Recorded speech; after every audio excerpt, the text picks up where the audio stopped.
Chapter 5. The Service of the Levites. Numbers 4, 1-49.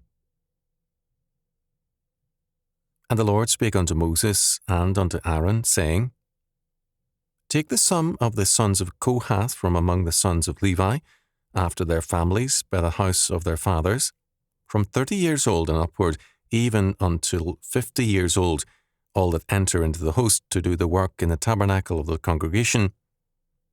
This shall be the service of the sons of Kohath in the tabernacle of the congregation about the most holy things. And when the camp setteth forward, Aaron shall come, and his sons, and they shall take down the covering veil, and cover the ark of testimony with it. And shall put thereon the covering of badger skins, and shall spread over it a cloth wholly of blue, and shall put in the staves thereof. And upon the table of showbread they shall spread a cloth of blue, and put thereon the dishes, and the spoons, and the bowls, and covers to cover withal, and the continual bread shall be thereon. And they shall spread upon them a cloth of scarlet, and cover the same with a covering of badger skins, and shall put in the staves thereof. And they shall take a cloth of blue, and cover the candlestick of the light, and his lamps, and his tongs, and his snuff dishes, and the oil vessels thereof, wherewith they minister unto it. And they shall put it and the vessels thereof within a covering of badger skins, and shall put it upon a bar. And upon the golden altar they shall spread a cloth of blue, and cover it with a covering of badger skins, and shall put to the staves thereof. And they shall take all the instruments of ministry, wherewith they minister in the sanctuary, and put them in a cloth of blue, and cover them with a covering of badger skins, and shall put them on a bar. And they shall take away the ashes from the altar, and spread a purple cloth thereon. And they shall put upon it all the vessels thereof, wherewith they minister about it, even the censers, the flesh hooks, and the shovels, and the basins, and the vessels of the altar, and they shall spread upon it a covering of badger skins, and put to the staves of it. And when Aaron and his sons have made an end of covering the sanctuary, and all the vessels of the sanctuary, as the camp is set forward, after that the sons of Kohath shall come to bear it, but they shall not touch any holy thing, lest they die. These things are the burden of the sons of Kohath in the tabernacle of the congregation. And to the office of Eleazar the son of Aaron, the priest, pertaineth the oil for the light, and the sweet incense, and the daily meat offering, and the anointing oil, and the oversight of all the tabernacle, and of all that therein is, in the sanctuary, and in the vessels thereof. And the Lord spake unto Moses and unto Aaron, saying, Cut ye not off the tribe of the families of the Kohathites from among the Levites, but thus do unto them, that they may live and not die, when they approach unto the most holy things. Aaron and his son shall go in, and appoint them every one to his service and to his burden. But they shall not go in to see when the holy things are covered, lest they die. And the Lord spake unto Moses, saying, Take also the sum of the sons of Gershon throughout the houses of their fathers, by their families, from 30 years old and upward, until 50 years old shalt thou number them, all that enter in to perform the service, to do the work in the tabernacle of the congregation. This is the service of the families of the Gershonites, to serve, and for burdens. And they shall bear the curtains of the tabernacle, and the tabernacle of the congregation, his covering, and the covering of the badger's skins that is above upon it, and the hanging for the door of the tabernacle of the congregation, and the hangings of the court, and the hanging for the door of the gates of the court, which is by the tabernacle and by the altar round about, and their cords, and all the instruments of their service, and all that is made for them, so shall they serve. At the appointment of Aaron and his sons shall be all the service of the sons of the Gershonites, in all their burdens and in all their service, and they shall appoint unto them in charge all their burdens. This is the service of the families of the sons of Gershon in the tabernacle of the congregation, and their charge shall be under the hand of Ithamar, the son of Aaron the priest. As for the sons of Merari, thou shalt number them after their families, by the house of their fathers. From 30 years old and upward, even unto 50 years old, shalt thou number them, every one that entereth into the service to do the work of the tabernacle of the congregation. And this is the charge of their burden.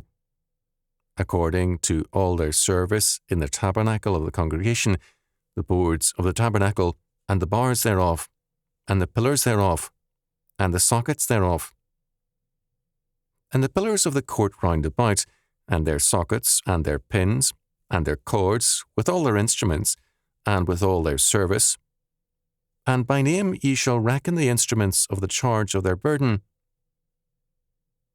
This is the service of the families of the sons of Merari, according to all their service, in their tabernacle of the congregation, under the hand of Ithamar, the son of Aaron the priest. And Moses and Aaron and the chief of the congregation numbered the sons of the Kohathites after their families, and after the house of their fathers. From 30 years old and upward, even unto 50 years old, every one that entereth into the service for the work in the tabernacle of the congregation. And those that were numbered of them by their families were 2,750. These were they that were numbered of the families of the Kohathites, all that might do service in the tabernacle of the congregation, which Moses and Aaron did number according to the commandment of the Lord by the hand of Moses. And those that were numbered of the sons of Gershon throughout their families and by the house of their fathers, from 30 years old and upward, even unto 50 years old, every one that entereth into the service for the work in the tabernacle of the congregation. Even those that were numbered of them throughout their families by the house of their fathers were 2,630. These are they that were numbered of the families of the sons of Gershon, of all that might do service in the tabernacle of the congregation, whom Moses and Aaron did number, according to the commandment of the Lord. And those that were numbered of the families of the sons of Merari, throughout their families, by the house of their fathers, from 30 years old and upward, even unto 50 years old, every one that entereth into the service for the work in the tabernacle of the congregation. Even those that were numbered of them after their families were 3,200.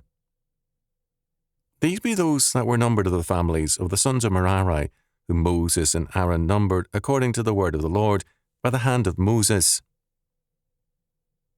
All those that were numbered of the Levites, whom Moses and Aaron and the chiefs of Israel numbered after their families and after the house of their fathers.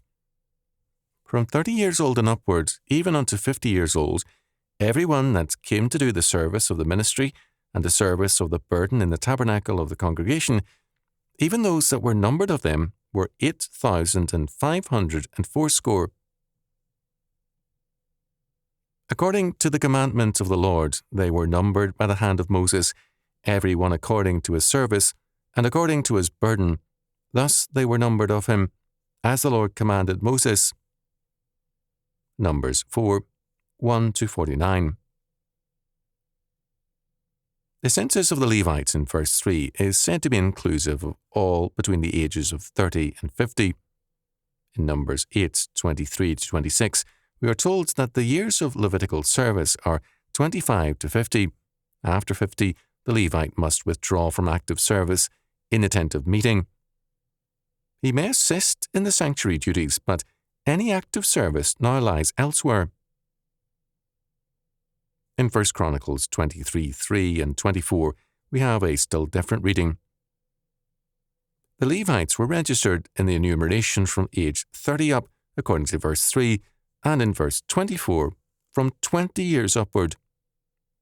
This census is a second numbering of the Levites, this time by families, using data perhaps acquired by each subclan in the first enumeration. The ages cited are not contradictory, they have to do with the sanctuary service. At 20, a male Levite became eligible for sanctuary service and for training. At 25, he apparently assisted, as he did after 50. This disciple served to prepare the Levite for mature service to the community at large after the age of 50. The word service in Numbers 4:3 is in Hebrew literally warfare. This was an enumeration as part of a military census. The Levites could not be drafted for military action because they were already members of an army engaged in warfare for God. There is conflict in every sphere of life, but nowhere is the warfare more direct and intense than in God's service. Whenever a man enters such a service, conflict is inescapable if he is faithful. Men in armies of states are occasionally involved in battle. However, anyone whose work is in the sphere of setting forth the implications of the faith is faced with continual battle. We cannot limit this warfare to the church and its ministry. Many other spheres are equally Levitical. Thus, all faithful Christian scholarship is constantly engaged in a confrontation with the forces of anti-Christianity. Our English words serve and service still have as one of their meanings military action. S.T. Coleridge wrote of the need for a well-educated class, whom he called a clerisy, to act in some sense as the Levites of old. The fallacy of his position was that intellectuals have been anything but a clerisy protecting society. Every community needs protection. An army as such may be well armed, but may have no understanding of what it must defend, nor why it must do so. The need is for Christian scholarship to provide that defense and the armament of mind and faith. This is the implication of the military census of the Levites. In Deuteronomy 10:8 and 9, Moses tells Israel what the function of the Levites is. At that time the Lord separated the tribe of Levi to bear the ark of the covenant of the Lord, to minister unto him, and to bless in his name unto this day. Wherefore Levi hath no part nor inheritance with his brethren. The Lord is his inheritance, according as the Lord thy God promised him. The Levitical duties of the Levites are here cited. They are, first, to bear the ark of the covenant of the Lord. This meant literally to transport, carry, and protect the ark and other things of the sanctuary. It meant, moreover, in a figurative sense, that the defense of the faith rested with the Levite. Second, the Levite was to stand before the Lord to minister unto him. This did not mean the conduction of the service of worship, which was a priestly, not a Levitical duty. The Levite could stand before the Lord anywhere to minister to him, even as the modern Levite, the instructor or scholar, can serve God in areas outside the liturgical sphere. Third, the Levite was to bless in his name, that is, God's name. God's blessing is his mercy, favour, peace, and gifts to his covenant people.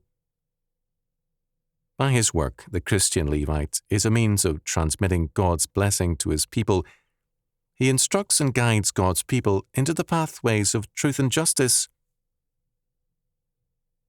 The Levite receives no inheritance like other men. The Lord is his inheritance. The duties of the Levites in the wilderness journey are set forth in this chapter.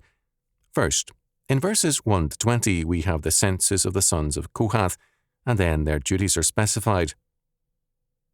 Both Moses and Aaron were Kohathites, although Aaron was separated to form a priestly subclan. Some of the inmost and most holy furnishings were under their care. Second, in verses 21 to 28, the Gershonite subclan was given charge of the curtains of the tabernacle and the court. Then, third, the Merarite subclan was given charge of the framework of the tabernacle. Moreover, verse 32 tells us that the assigned duties were not general but specific. Each man was to be assigned by name what he should carry. This meaning is set forth more clearly by some recent translations. The reference in verse 7 to the table of the showbread is to the table of the presence, or the table of the face of God. In the service of communion, we are confronted with the presence or face of God, His communion with us and His favour to us. There is an interesting colour scheme to the coverings or wrappings of the furnishings when transported. The most holy items, including the ark, were wrapped with various things, but the outer covering of the ark was a blue cloth, the colour of the sky or heaven. Other items from the most holy areas were wrapped with a covering of blue cloth or scarlet, and then an outer goatskin covering everything, verses 7 to 12. Other items had a purple cloth, the colour of royalty, as their inner wrapping, and then a goatskin cover. The curtains of the Holy of Holies were blue, and those of the holy place were purple. Kings of that era and later wore blue and purple garments, Ezekiel 23:6, Judges 8:26. According to verses 17 to 20, the priests were required, first of all, to cover all things in the Holy of Holies before the Kohathites entered to transport them. Although the Kohathites carried the ark, they could not see it uncovered. The penalty for this rule, if violated, was death. There could be no presumptuous familiarity with holy things. The penalty is reserved to God's administration. The interesting fact here is that the priests are told, "Cut ye not off the tribe of the families of Kohathites from among the Levites," verse 18. The reverential conduct must begin with the priests. The higher the authority in a society, the more necessary a conduct marked by reverence and awe becomes. Authority is not a trifling matter.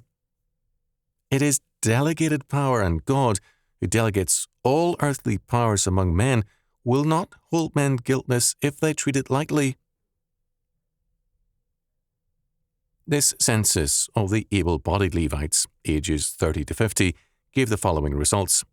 The Kohathites were 2,750, verse 36. The Gershonites numbered 2,630, verse 40. And the Merarites were 3,200, verse 44, strong.